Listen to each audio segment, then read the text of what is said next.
This is KLEAN Radio. Welcome, everybody out there listening to KLEAN Radio on our flagship station, 790 KABC, or on XM channel 165, or on the World Wide Web at KLEANradio.com. We're lucky enough to have in the studio tonight with us my co-host with the most, Andrew Spanswick. Andrew is he's been in the industry for a long, long time. 22 years, Andrew. 22 years. I'm getting old. Yeah, you're but wiser.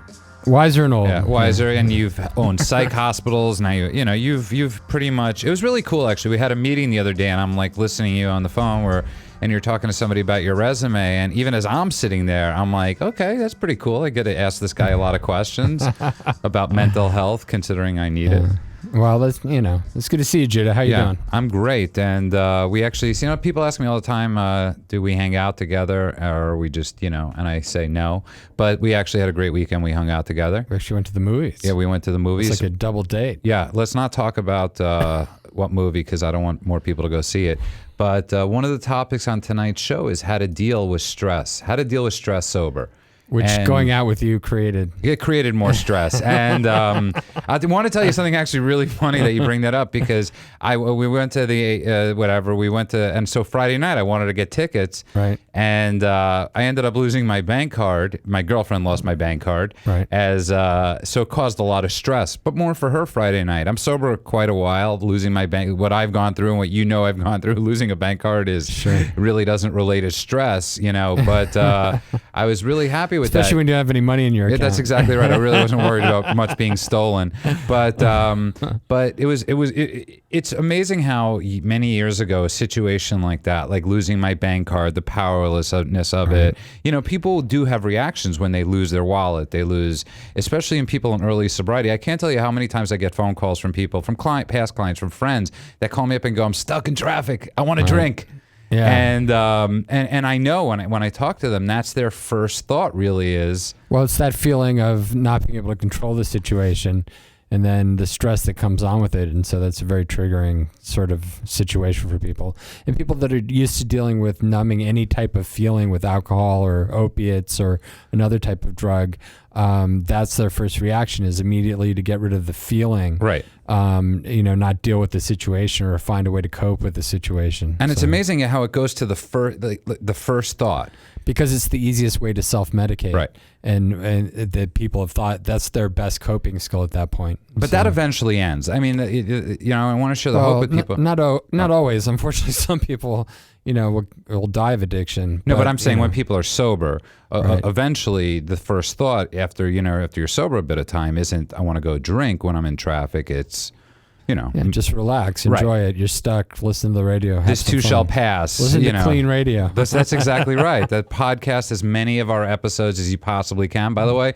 And Rand's so happy with me right now, our director, because I sold the social networking thing right away. But give us a call, because I want to hear how you deal with your stress, whether it's sober or whether it's all that stuff. And just give us a call at 800-222-5222. That's 800-222-5222. It's Andrew and I in the studio tonight. We want to take as many of your calls as we could possibly get about how do you deal with stress. Because I think a lot of people, when they start having a problem with drinking or alcohol, they don't really know if they're an addict or not. Right. And so, stress is one of the things where they say, I think about my ex-wife and I take a drink. Right. Or, I have my kids having problems with school, and so I have a couple drinks at night after they go to bed. Now I'm starting to worry, like I'm feeling like I'm having a couple drinks every night, and that's turning to more and more. And, when do you get from that, level from abuse to addiction, or, overuse to addiction? And that's something that people call us with often. Yeah. And if you're out there questioning that, that's a great call for us to have. So, for somebody, that's a great point you raised, because I got sober when I was 22.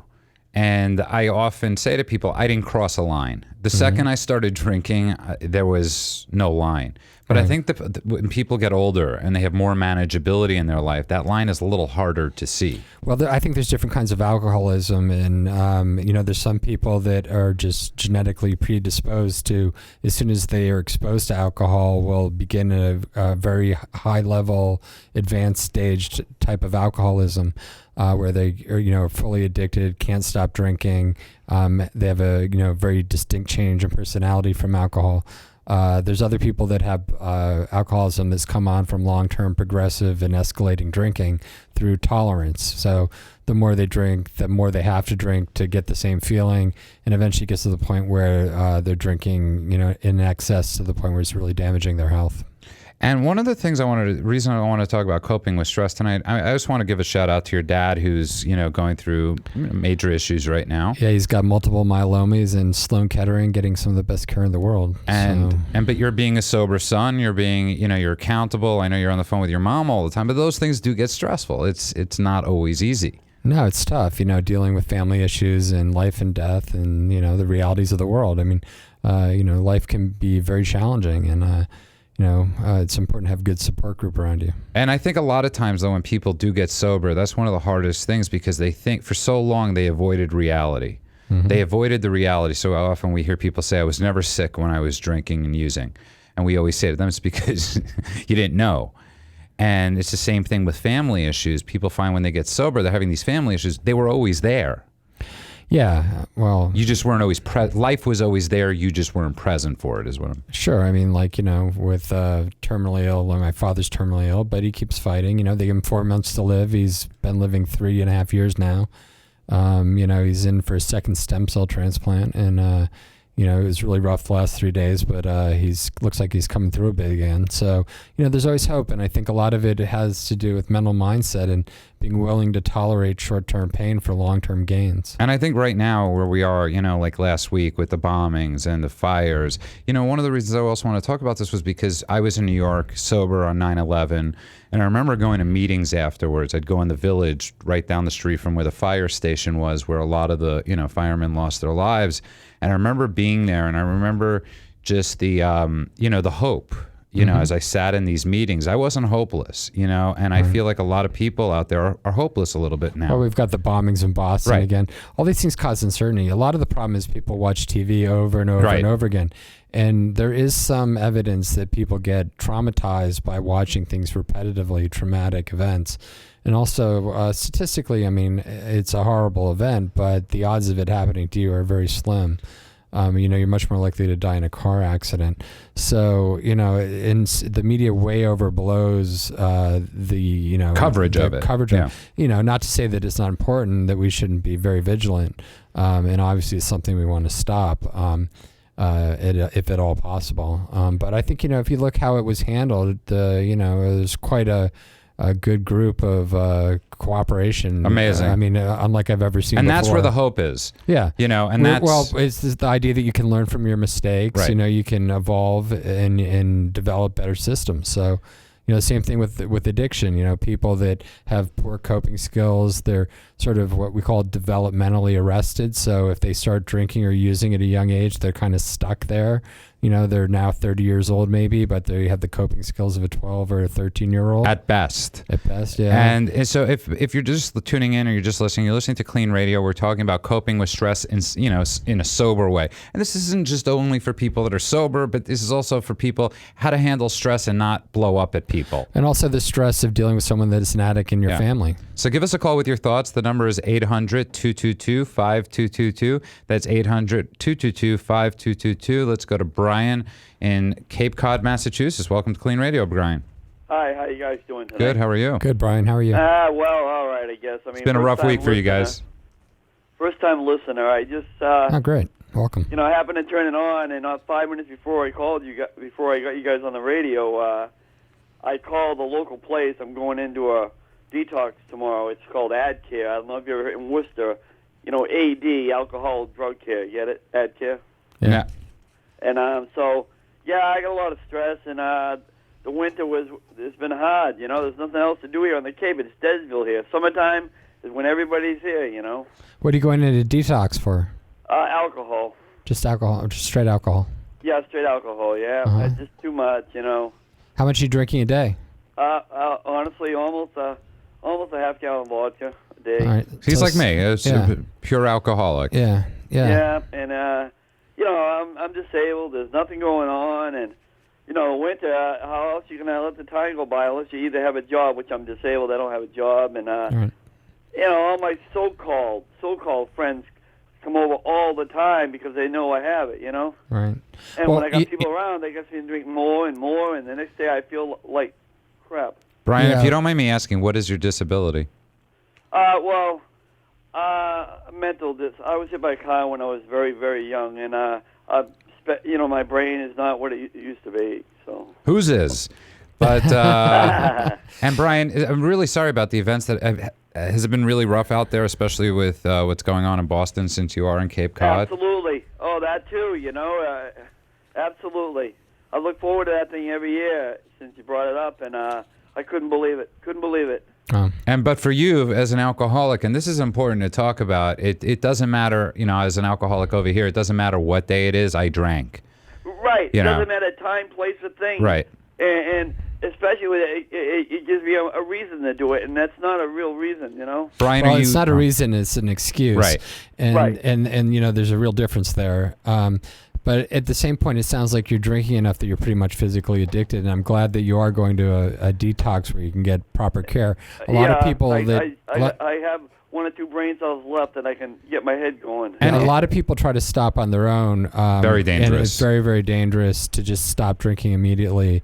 You know, that can cause death and or seizures and other problems. So I think I'm really pleased to hear that you're getting medical supervision. And I'm a diabetic too. So. Oh, so you definitely, because there's a lot of blood sugar issues with alcohol because there's so much sugar in alcohol. Yep. What are your plans, Brian, for after you go to detox?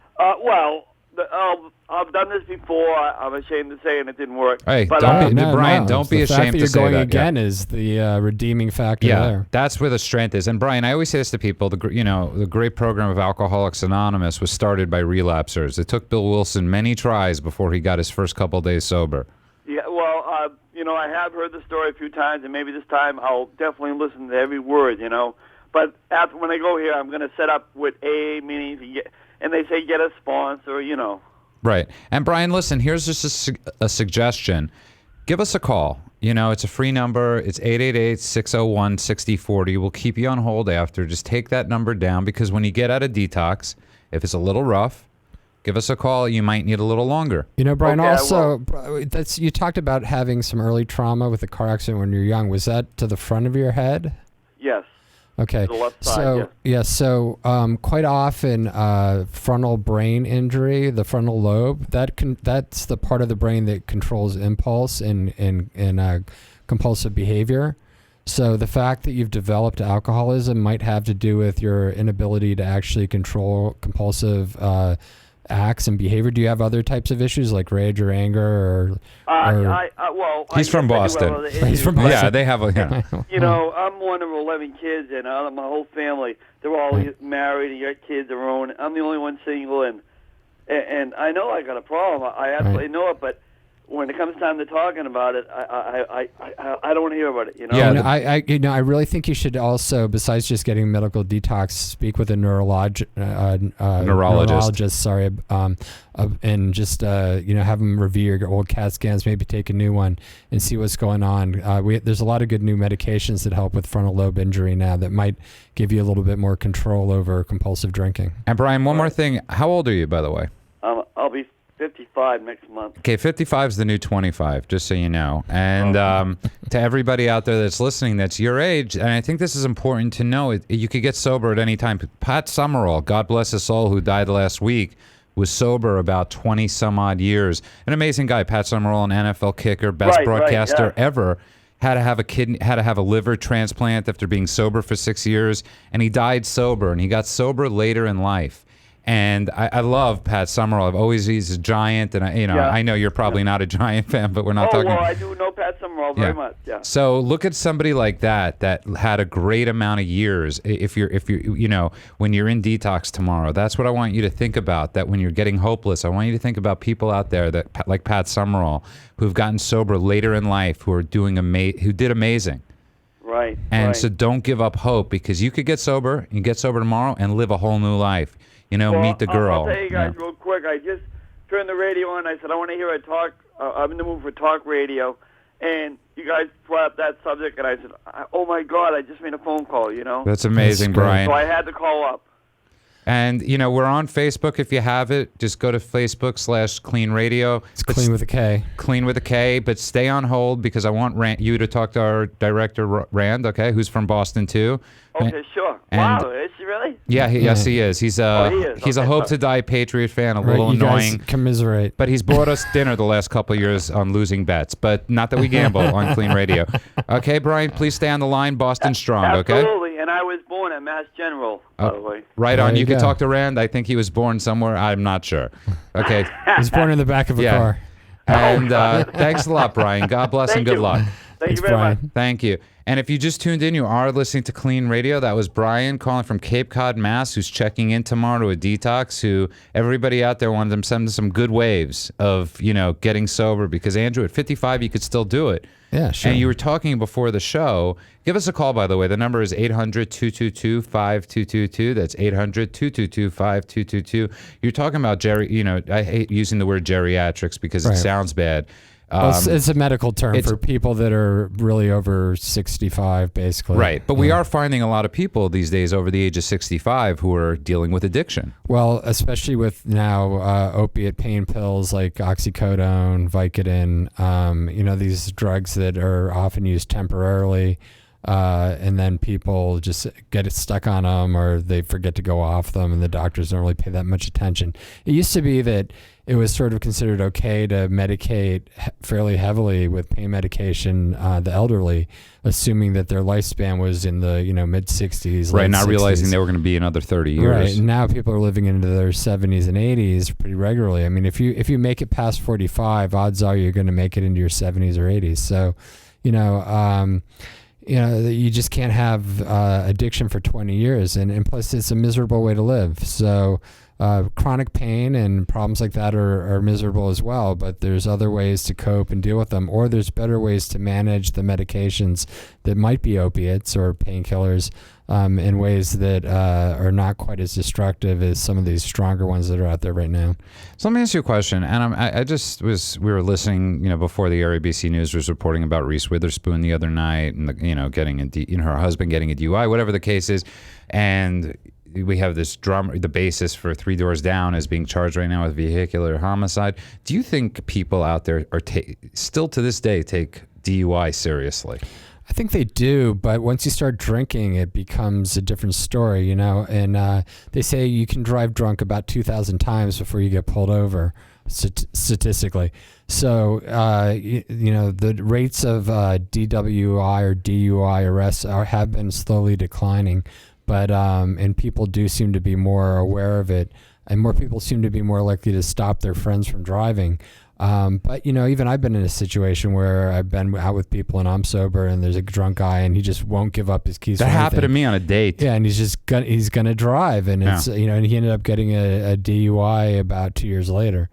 So people are out there drinking and driving, and it's a tough one. I mean, I almost look at it like it's almost like, for some people, this obviously isn't everybody, people do look at it like it's a badge of somewhat weird Well, honor. I find it bizarre. If you actually have been through it and you look at how much it costs, I mean, it's like over $10,000 to defend yourself. You lose your license forever. It's like what's the price of a cab ride? To where you're going and back if you're gonna drink. It's like work that in. For an alcoholic, a lot of money. Yeah. I mean, that's how you know if you have alcoholism. And I always, or borderlining on addiction, is if that you go out and you don't pre-plan to get in a cab, that there's something amiss. Well, that's true. I mean, I think a lot of people also that are alcoholics will have one drink thinking they're only going to have one, and then next thing you know, it's 2 days later, and they don't even know where the hell they are. So, and I'd love to get people's opinion on this. I'd also love to get, people like Brian giving us a call, asking us how they, telling us they're either quitting tomorrow, telling us they're 20 years sober and they know how to, telling us how to cope with the stress. Because, I mean, it is really, we talk about this all the time, process addictions, right? And we talk about, once you give up the gambling, the alcohol, you go to gambling, or you go to food, or you give up the drugs. And do you think that's in a sense also right away dealing with the stress? I think it's the same sort of self-medicating type of response as people that switch from alcohol or cocaine to just alcohol, or in their minds just alcohol. Right. Do you find it's funny you said that to the caller, by the way, and I know you don't mean it, right. but it's so funny how people often say, "I just drank." Well, what I meant by that was that most people use more than one substance, and most people are what we call polyaddicted, so they'll drink and snort coke, or they'll use benzodiazepines and heroin. So it's very rare these days, and alcohol. Right. It's very rare these days just to see someone that's sort of a purist of just drinking. Like me, but it's funny though, because I often find myself saying to people, "I just drank." Like one of the most deadly drugs ever created. Right. And you still smoke, which is the most deadly. We don't talk about smoking on this radio show, which is known as KLEAN Radio. That's our next thing, is smoking cessation. We've been getting lit up a lot on a funny word to use. We've been getting tons of stuff on Facebook from fans, and I don't always get a respond, but it's amazing. Every day we get this, so if you're listening, go to KLEAN Radio /Facebook. We understand that a lot of the topics, a lot of the things we talk about on this show are hard to call up on a radio station like Brian did. The courage it took Brian, who's in, Cape Cod, Mass right now, first to call up because he found out he had he's figured, first-time listener, too. First-time listener realizing that he's got an issue, and he calls up a detox to get help, but then he calls in this show. I mean, that takes a lot of guts. Maybe he had a little liquid courage going. Whatever it takes, and whatever it takes to get you to get help. And that's something we talk about a lot, because these days you have a lot of, moral types, if you however you need to get into a detox or a rehab, go. We don't care if you're lit, if you're, Well, I think also even within the addiction treatment community, there's a lot of disagreement about how people should be treated, whether it should be, morally based, or whether it should be, a 12-step program, or whether it should be a medically based model. And I keep trying to bring all the providers together and say, we're really all on the same side of the table. And, different things work for different folks. And the combination of different modalities is even better. So we have calls lining up. Give us a call at 800-222-5222. That's 800-222-5222. We'll get back to them after the break. We're having a great show tonight. Any questions you might have, give us a call. Tell us how you cope with stress. The discussion continues at KLEANradio.com. Are you struggling with an addiction that's ruining your life? Want to have a confidential conversation with a professional that will immediately assist you? Do you suspect a loved one is abusing drugs and would like a free drug testing kit and consultation? KLEAN Treatment Center is standing by right now to help those with addictions and the people who care about them. Call 888-601-6040. That's 888-601-6040. Or go to KLEAN Treatment Center, that's clean with a K, KLEANtreatmentcenter.com. Welcome back to KLEAN Radio. Give us a call right now at 800-222-5222. That's 800-222-5222. Give us a call before, it's amazing, Andrew. Every week we get tons of calls after the show, which is amazing because we love talking to people after the show, and they give us a call at 888-601-6040. And they do because it's hard for them to talk about these issues they're having on the air. Right. And, how do we get past that? Are we going to ever be past that where people are, they say that from the onset of addiction, most people will not call until 7 years into their addiction. Wow. Call for help. So far less call it, radio show. So, when people call, it's a special thing. The other thing is that, people are scared to call and be on the air. They can call our private line right now, which is 888-601-6040. 888-601-6040, and we have counselors there 24/7. We actually have the best, and I don't just say that. We have the best. We got some great people. We have the techs that we have on site at KLEAN, and I'm not. This isn't. This is just saying they're good peeps, And we're doing actually something really fun Friday night. And we're actually all the alumni. I'm taking a bunch of alumni, some people to the Dodger game. And I'm really excited about that. Yeah, the beer vendor in that section is going to be really bumming. But the hot dog the hot dog vendor will be very happy. You know, it's so funny you say that. We're going to get a call in a second, but it's so funny you say that. I went to an AA World Convention. This is years ago in Minnesota in 2000. And this cop, I jaywalked, right? And this cop walks up to me and she goes to me, I'm going to give you a ticket, you know? And I go, really? She goes, no, I just haven't had to arrest anybody all weekend. And she's like, you're 50,000 sober people here. You know, but Starbucks ran out of coffee. Almost every coffee shop in town ran out of coffee. And it was just classic. And it was amazing. You know, it was 50,000 sober people in the Metrodome, you know, going to a 12-step meeting, saying the Serenity Prayer. Was pretty cool. Let's go to Nick. We have Nick in Pasadena. Welcome to Clean Radio, Nick. Nick, we lost Nick. Nick, give us a call back, and give us a call back at 800-222-5222. That's 800-522-5222, 222-5222. That's a lot of twos. Wow. Why don't you start from the beginning? Because you confuse me. Yeah, it's 800-ABC-KABC or 1-800-222-5222. We're talking about tonight. We're talking about coping with stress. We're talking about coping with stress in a sober, fun way. Why did I get all tongue-tied? Because you're a little stressed. Yes, I'm excited about going to the Dodger game with 30 sober people on Friday night. Yeah. And it's really, actually, it's exciting because for me, when I got sober, learning how to go to baseball games was a whole, I had to reteach myself how to do this sober. Yeah, isn't like baseball really about eating hot dogs and drinking beer? Like, I'm not a really baseball fan. No, so. apparently not. No, it's actually not. Can I tell you something? It was for me as a kid. It was going to the games with my grandfather, him teaching me how to score the game, and you know, and having them beer accidentally poured on me by the vendor. It was originally all those stats were created for gamblers. It was like because it was the biggest gambling thing. Well, it worked perfectly for me then. And but I think there's something, you know, like next week I'm going to a Killers concert, and it's you know, when people get sober or they're listening out there, one of the biggest things we constantly hear from people is, can I do these things sober? You know, can I go to a concert? Can I go to a sporting event? Right. What's good? You know, what's some good advice? Obviously, yes. Buy water when you get in. Buy water. Yeah. Yeah. Drink water. But that you can do these things. Absolutely. You know, but be with someone. Don't go. You know, don't go by yourself or with someone that you know drinks really heavily, and you know, be smart about it. And you know, I'm super excited. You know, and one of the things is, you know, I do what I love, and I think we're talking before Brian, and he's going in a detox tomorrow. I think constantly people are scared though before they get sober that they're never. How often do we hear when people get sober they're gonna and they're not married, they don't have a girlfriend. The first thing they say is, "Can I drink at my wedding?" Mm-hmm. You know, I mean, that's constantly things we hear. Well, there's ways to drink without alcohol. I mean, there's non-alcoholic drinks, which do have a small amount of alcohol in them. That's exactly right. I don't recommend like people really drinking non-alcoholic beer if they're alcoholics, and it's awfully triggering as well. But there's ways to work your way around. I mean, you know, when the last time I got married, you know, I had non-alcoholic champagne. Which wedding?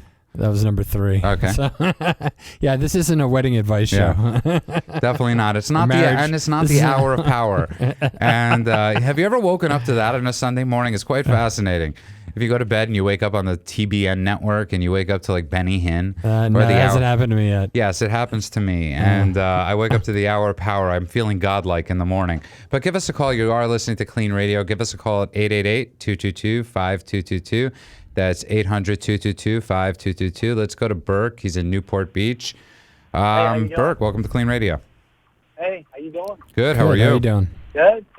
Trying to stay stress-free by working out. You know, exercise is actually one of the best ways to relieve stress, and it's been proven to be one of the few things that actually will regrow neural pathways in the brain.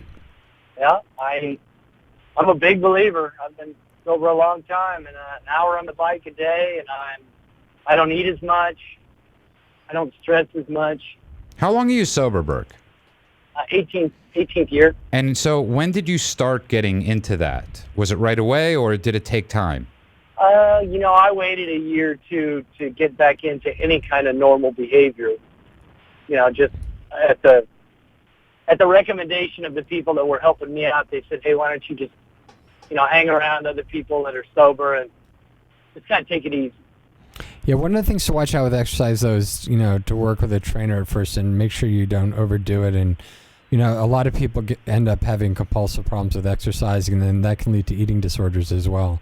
So, well, I agree 100%. I make sure that it's, I only sit on that bike about an hour, and if I find myself wanting to do more than that, I say, no, that's not balanced.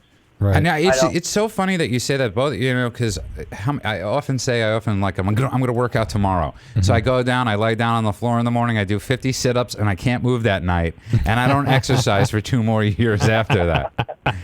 And it's important about balance. You got to keep on. You got to keep on doing it. I try and stay pretty steady. I don't work out when I'm sick and stuff like that, but I've been pretty steadfast for years. And you still go to the 12-step meetings and... Oh yeah.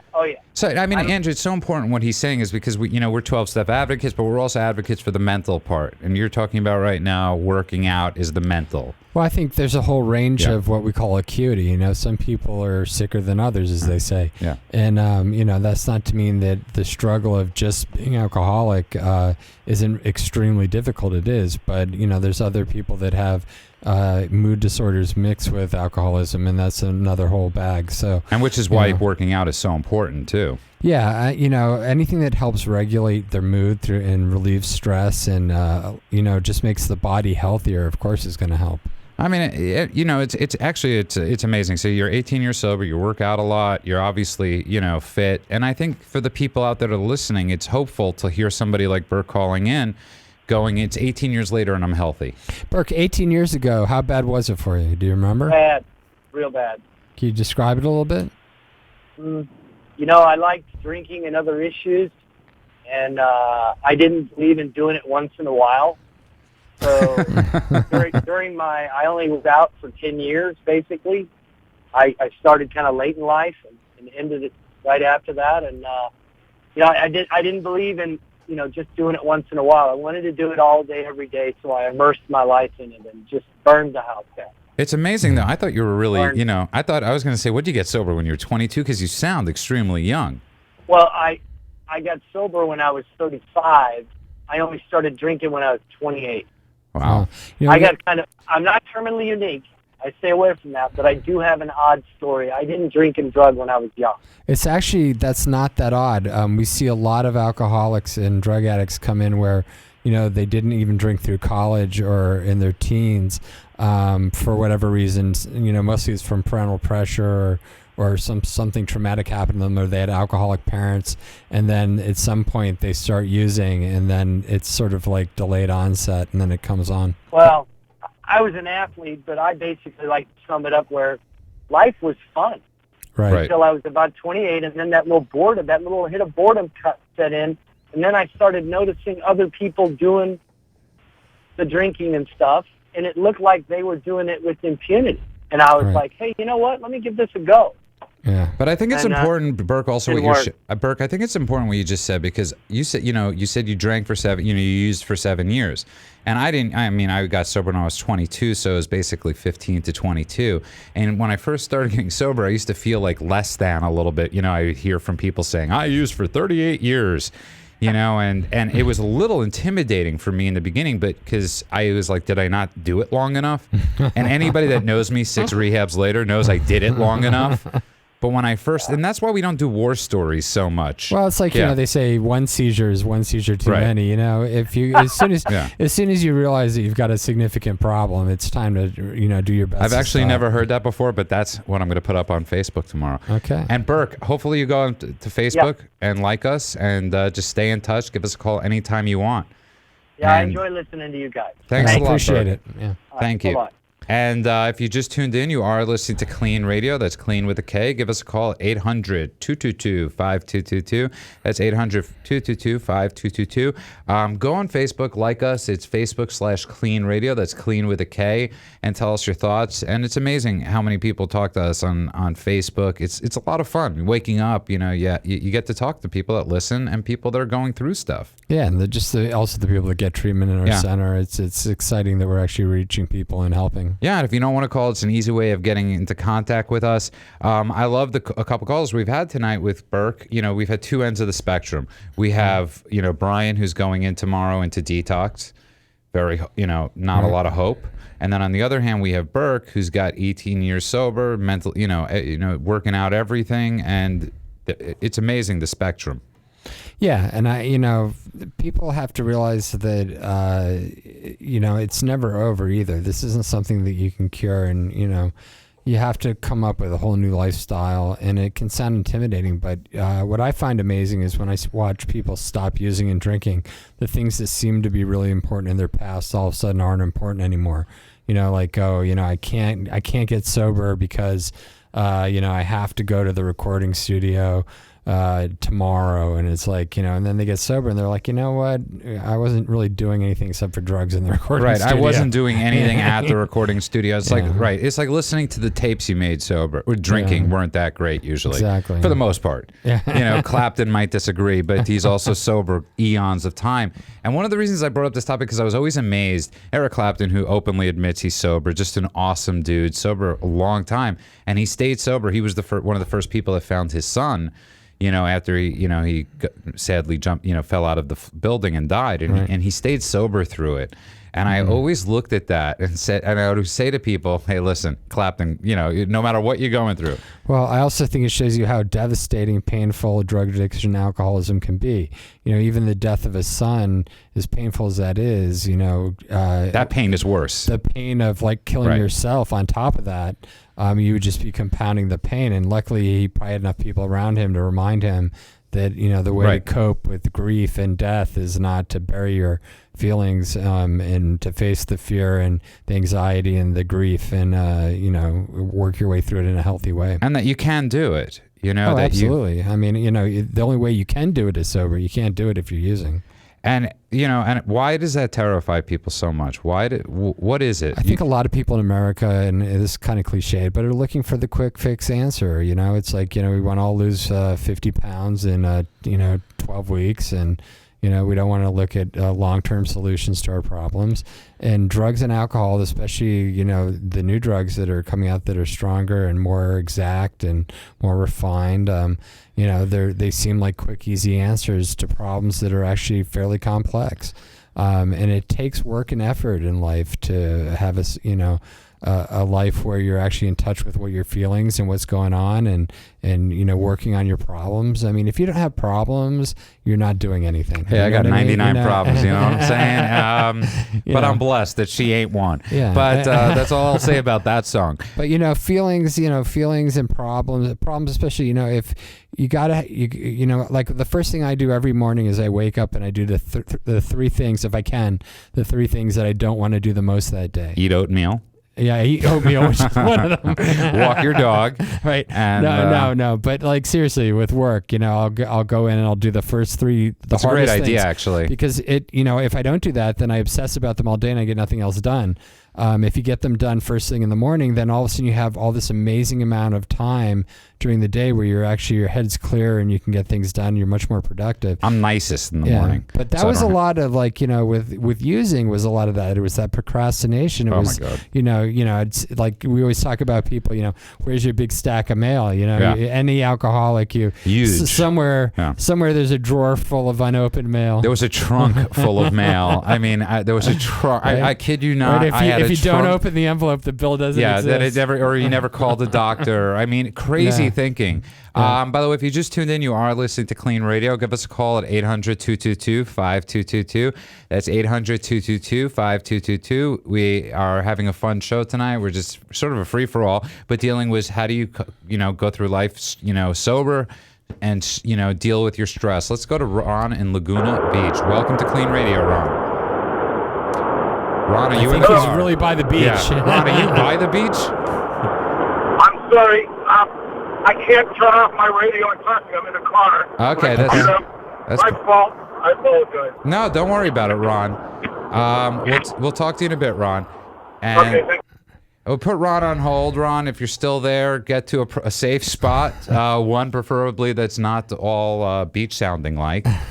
It sounded very relaxing, actually. It actually does. I love the sound of the beach. You ever buy one of those things, by the way? Just to, I have one on my iPhone, but it beeps when it's finished and wakes me up. It seems to defeat the whole purpose. It's horrible, these sound machines, because they project it, they mirror the sound, but it's never the sound. Like, I should record my own bathtub. That's a great noise, because I love the sound of water, but it's only the sound of the water I like. Great idea I just came up with. New sound machine. The bathtub water sound machine? Yeah, I love the sound of... Gosh, dude, I really stick to recovery. Yes, and the issues I have. But give us a call. Its number is 800-222-5222. And we're getting to that point where a lot of people give us a call after the show, so give us a call. Also, if you need any sort of help, the number is 888-601-6040. That's 888-601-6040. I'm really lucky that I get to, on a daily basis, get to talk to somebody like you who's actually been in the industry for a long time. You've seen it all. One of the things you're trying to do now, you've been trying to do for a while at KLEAN and going to England and doing business there, and KLEAN in Washington, where we're at, is you're trying to meld everything to, you're trying to put, show that recovery, the 12 steps can be fused with mental illness and all these different things. Well, I think a lot of people have realized that there's, a holistic approach to addiction, and that you have to treat mind, body, and spirit. But, I think sort of what's been left out of that is going deeper into what that really means, which is how do you do that? So a lot of people give lip service to this sort of holistic, all-encompassing treatment, but, it's really about actions. And so, for body, you really need, proper medical attention. And I think that for mind, there's just, a lot of different therapies, and different therapies apply for different people with different problems. And it takes a good person to screen that. Without a doubt. And let's go to Soila in North Hollywood. Welcome to KLEAN Radio, Soila. Hi. Did I pronounce it correctly? Yes, Soila. Okay. Soila. Thank you. I have a friend that because he was having financial problems, I allowed him to come and live with me. And he stayed for 2 days, and then he took off. He was honest when he came back and said that he was still using. He didn't want to, for us to see him that way. He's clean, he's sober, he's doing well, but I see that he's eating, and I think he's transferring his addiction for drugs to food, and I just don't want him to have a setback and fall back, and I don't know how to approach him to get him into meetings. It's a great question. Yeah, there's something called sober body, which is when most people get sober, the first 2 years, they tend to gain about 20 to 30 pounds. And that is because, one, their body is out of natural regulation with sugars, because alcohol in particular has a lot of sugar in it. And so they have sugar cravings, so you'll see them eating a lot of donuts and candy and drinking a lot of coffee with a lot of sugar in it. So, there's definitely an issue. And the other thing is that you can have cross addictions where you'll transferred addictions where you will transfer your compulsive behavior from using or drinking into eating. And eating is actually one of the most difficult things to deal with because people have to eat. Yeah. So, for me, it's about being patient with the problem. And really allowing the person to first stay sober, because that's the most important thing, but then also carefully work into the issue with food with the therapist that really understands the problem. So let me ask you a couple questions, actually. What's his apprehension? Well, to going to meetings? He's in that stage of... I could control it. I could do it. It's just that I have problems, and then that's the first thing I fall on. I'm like, well, the meetings are to learn life skills, so that won't be the first thing you fall on. He said, no, I'm doing good, so I won't fall on back to that habit. Right. Okay, so secondly, Soila, here's the thing. You're never going to be able to really convince somebody to go to a meeting. It's one of the things after being sober a long time I've realized people and that's where you have to start going to meetings. So you should be really going to Al-Anon meetings. It's an amazing fellowship. Have you heard of it? I have an idea of it. Yeah, it's basically the sister organization of Alcoholics Anonymous, and it's for family members, it's for codependents, it's for people, for loved ones. It's basically a way that you can learn and understand how to deal with sort of the issues you're facing. Right. When someone that has a problem with addictions in your life. and you'll find support there with other people that are suffering with the same issues of guilt or helplessness in helping someone else. You also find resources to get more help. So I can't speak of it enough. And the thing is, you're going through right now with having him at your house. It's going to be a really tough situation. And it teaches you boundaries because you're going to have to learn these boundaries. Mm-hmm. I mean, does he have an exit strategy? Well, he's really renting a room for me, okay. and he takes off to go visit his grandma when he's bored. I'm encouraging him to go back to school. He's already enrolled, and the semester hasn't started yet. So he's trying to stay active and walking a lot, and so that's what he's doing right now. Okay, I don't know if that's... No, I'll tell you what, Soila. Why don't you this week go to an Al-Anon meeting? Go on Facebook, KLEAN Radio /Facebook, and if you have any Facebook /KLEAN Radio, that's clean with a K, private message me on there. I'll give you some good Al-Anon meetings in the North Hollywood area. I live in North Hollywood. Oh, okay. And I'm not going to give the exact address, but I live in North Hollywood, and I could give you some great meetings to go to. I know a lot of people that go to Al-Anon meetings, and their lives have transformed. Okay. And you go, and don't worry about him. Go for you. Okay. And I'll tell you what. Let's get into contact tomorrow. We'll figure out a good way, and maybe next week you'll give him a call. You'll give us a call with him on the air. Oh, sounds good. Okay, Soila, thank you so much for calling. Thank you. And I'll talk to you soon. Okay, I'll talk to you later, Soila. That's great. Thank you. And if you just tuned in, you are listening to KLEAN Radio. That was Soila in North Hollywood, Andrew, that's one of the toughest things. Yeah, I think anytime you become sort of in a situation where you're dealing with an addict, it's very easy to fall into patterns of enabling them to, because you're a good person and you're trying to help. But this is a disease that's, typified by lying, isolation, deceiving people because they have to continue the addiction. And then the person that's enabling them ends up feeling taken advantage of and angry and upset. It's this vicious cycle. Yeah, and so then it just feeds into one another. So, it's about breaking cycles. You're exactly right. It's about making things better for both parties. And it's as vicious as the using because it's the same story in a sense. Absolutely. You're hearing the same story from the loved one as you are from the addict. Well, it's a little bit of what we call, full AA-do, where you have two people that are, which is a French term, but it means that, two people that actually are making the same illness happen. So we have Ron back. Apparently he found dry land. Let's go to Ron in Laguna Beach. Welcome back, Ron. How are you doing today? Good. How are you? Excellent. And welcome to KLEAN Radio. What can we do for you?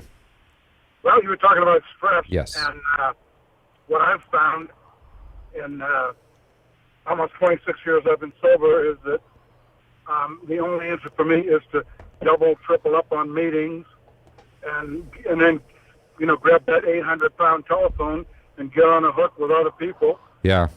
People who've been there, done that. They understand the problems. You don't have to get into a lot of introductory type. Right. So you're it's the same conversation. You're talking to people of your own kind. Right. Exactly. But let me ask you a question. Go ahead. So why, you brought up a good quote or a good point that I hear a lot of people say. Andrew, you could also answer this. Why is the phone 800 pounds for people that are going through it? Well, I think that's natural resistance to dealing with any sort of perceived sense of stress or anxiety. People naturally avoid pain. That's sort of our instinctual basis. And what's good about being actually able to think and being cognitive beings, unlike other animals, is that we can actually convince ourselves that a short-term effort that may be painful can result in a greater long-term gain of a lot more peacefulness. And I think people that do well with AA and do well with sponsors and have a good sponsor, and they realize eventually that picking up that phone, it gets lighter and lighter over time. So. And Ron, you're sober 26 years, and obviously, I love the call because you're talking to people about how to go through the stress, and doing it in a sober way. There's ways of going through stress where you don't drink, but you could treat people unkindly sometimes, and that's not always nice either. Andrew, You've been reading my book. What? I say, you've been reading my diary. Oh, really? Guilty of all the aforementioned. Oh, what, treating people unkindly? Oh, yeah. I mean, and it's taken me a long time to finally understand that, in my interpretation, my opinion for what it's worth, is that alcoholism is an ego problem. You know, once you can get your ego deflated a little bit, then you don't have to worry about who you call, because you're not worried about what they think of you. Right. You're just calling them to get help, and for me, most often, to vent. You know what? You know what's so interesting about what you're saying. You know what's so interesting about what you're saying is that it's actually you're contradicting yourself a little bit, and it's that the fact that you have low self-esteem, that you overcompensate with a lot of ego and narcissism.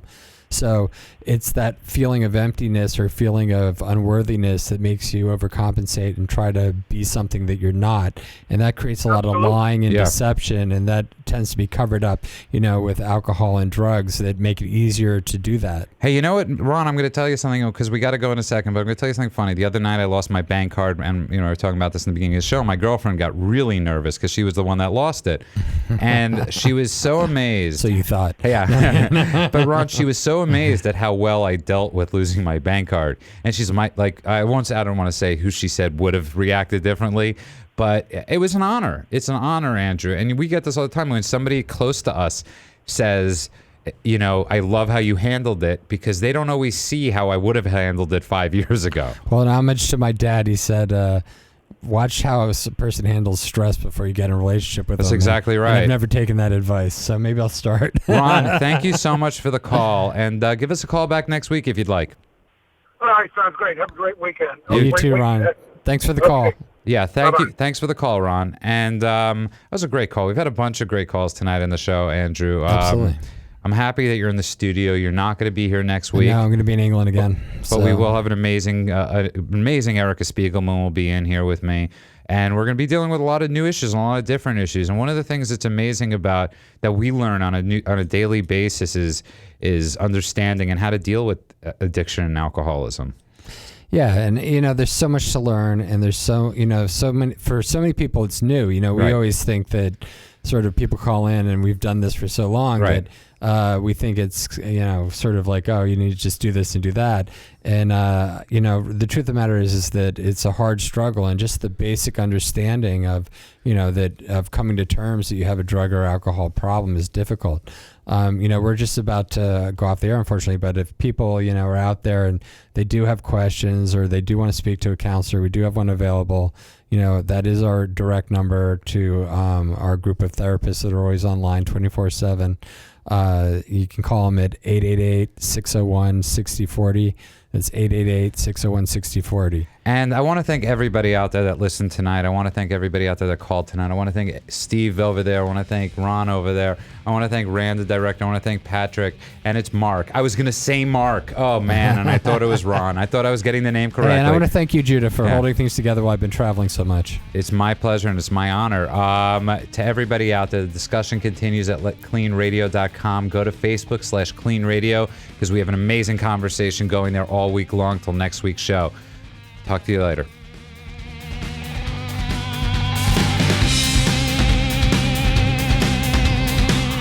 Are you struggling with an addiction that's ruining your life?